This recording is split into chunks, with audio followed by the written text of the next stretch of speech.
What if the American job market, once considered the strongest engine of global growth, is now quietly stalling? What if the promises of a booming economy are being overshadowed by political chaos, economic uncertainty, and businesses simply refusing to expand? Tonight, we dive into a story that feels less like statistics and more like a warning bell ringing across America's workplaces.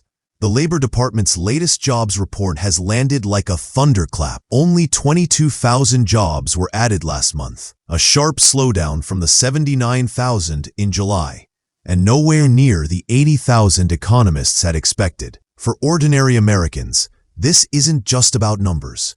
This is about paychecks, stability, and the fear that the economy is heading into dangerous territory. The unemployment rate ticked up to 4.3%. The highest since 2021, and the disappointment is echoing in every corner of the country. Factories have cut another 12,000 jobs, continuing a 4-month streak of layoffs. Construction companies let go of 7,000 workers, and the federal government shrank by another 15,000 positions. In sharp contrast, healthcare and social assistance roles, ranging from hospitals to daycare centers, added nearly 47,000 jobs and now represent a staggering 87% of all private sector hiring this year. America, it seems, is still getting sick, still growing older, and still needing care, even while other industries wither. The context makes this moment even more alarming. Just a year ago, the U.S. economy was creating an average of 168,000 jobs a month. 2 years before that, during the hiring boom of 2021 through 2023, employers were adding an extraordinary 400,000 jobs per month. Now, the pace has slowed to fewer than 75,000.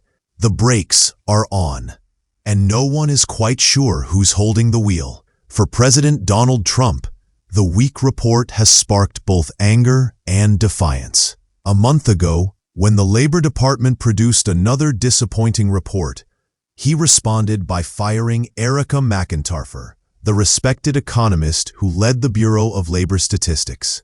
Claiming without evidence that the report had been rigged to hurt him politically, Trump moved swiftly to nominate a loyalist, E.J. Antoni, known as a partisan ideologue.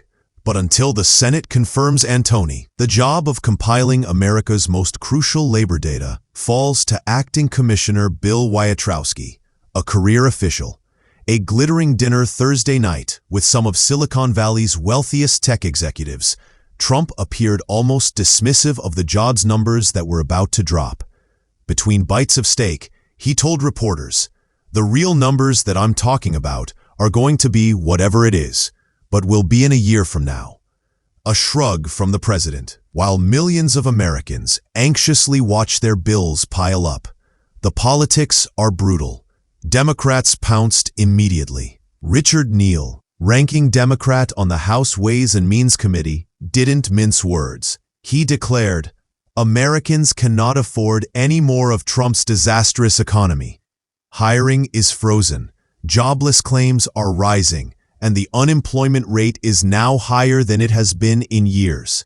The president is squeezing every wallet as he chases an illegal tariff agenda that is hiking costs, spooking investment, and stunting domestic manufacturing. The tariffs he's talking about are sweeping and aggressive. Trump has imposed import taxes on almost every country on Earth. And while designed to strengthen U.S. industries, they've injected deep uncertainty into global supply chains. Managers, faced with unpredictable costs, are freezing their hiring decisions. Olu Sonola, head of U.S. economic research at Fitch Ratings, summed it up starkly. The warning bell that rang in the labor market a month ago just got louder. It's hard to argue that tariff uncertainty isn't a key driver of this weakness. And then there's the Federal Reserve. Under Jerome Powell, the Fed has resisted Trump's constant pressure to slash interest rates. 11 times in 2022 and 2023, rates were raised in a bid to stamp out inflation. Those higher borrowing costs are still rippling through the economy, making it harder for companies to borrow, expand, and hire. Now, with the job market slowing sharply, all eyes are on the Fed's next meeting on September 16th and 17th. Economists say it's almost certain they will cut their benchmark rate from its current range of 4.25 to 4.5%. Vanguard senior economist Josh Hurt predicts not just one cut, but a full percentage point over the next year, possibly with reductions at each of the Fed's next 3 meetings. But Trump isn't waiting. In a fiery social media post on Friday morning, he lashed out again at Powell. Jerome "Too Late" Powell should have lowered rates long ago. As usual, he's too late. It's not the first time Trump has sought to scapegoat Powell. He even attempted to fire Federal Reserve Governor Lisa Cook over what she says were fabricated allegations of mortgage fraud, a move she insists was a pretext for Trump to gain control over the central bank. Meanwhile, the structural challenges facing the labor market are becoming harder to ignore. The U.S. workforce is aging rapidly. Immigration has slowed under Trump's crackdown on illegal entries and reduced legal pathways. Josh Hurt warns that Americans should get more comfortable seeing numbers below 75,000 and below 50,000 new jobs a month. The likelihood of seeing negative numbers is higher. In other words, this might not be a temporary slowdown. It could be the new normal.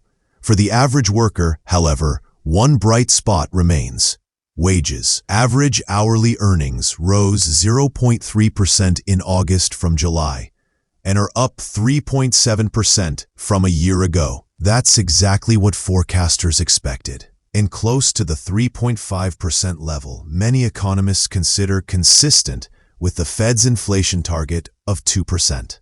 But steady wage growth doesn't mean much if job opportunities vanish. Look at the sectors. Manufacturing, once a pillar of Trump's political brand, has been bleeding jobs for months. Construction, another area Trump touts as central to American greatness, is also shrinking. Government payrolls are contracting, signaling not just political choices, but deeper budgetary strain. Only healthcare and social services are expanding robustly, but they're doing so because of demographic inevitabilities, not economic dynamism. The result is a labor market that feels lopsided, fragile, and exposed.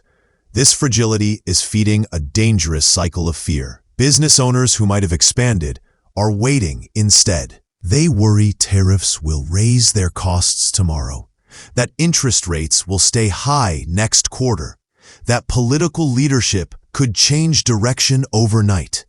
And so they hold back.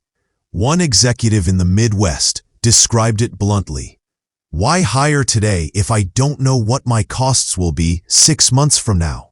Multiply that hesitation across thousands of companies, and you get today's grim numbers. It is no coincidence that revisions to earlier data made the picture even bleaker.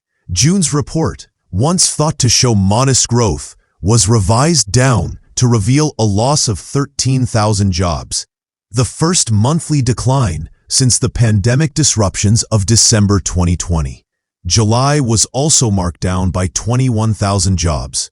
The trend isn't just weak, it's weaker than previously thought. In Washington, the clash of narratives is intensifying. Trump insists the economy is strong, that tariffs are necessary, and that the Fed must act faster. Democrats counter that Trump is sabotaging growth with reckless policies, alienating trading partners, and politicizing independent institutions like the Bureau of Labor Statistics. Caught in between are millions of Americans checking their bank balances, revising their budgets, and wondering if their jobs are next on the chopping block. And here lies the heart of the story. Beneath the headlines, this is not abstract. This is the factory worker in Ohio whose plant has been downsized, the construction foreman in Texas watching projects dry up, the daycare worker in California wondering why her field is booming while others collapse. The jobs report is not just about Washington drama or Wall Street forecasts. It is about real lives, real families, and a sense of economic security that feels more fragile than at any point in years. As the Fed prepares to meet, as Trump battles both his critics and his own advisors, and as businesses continue to hesitate, America faces a crossroads. Will policymakers find a way to restore confidence, or will the warning bells become alarms of a deeper downturn? For now, the numbers tell a sobering truth. The once roaring U.S. labor market is not just cooling, it's at risk of stalling.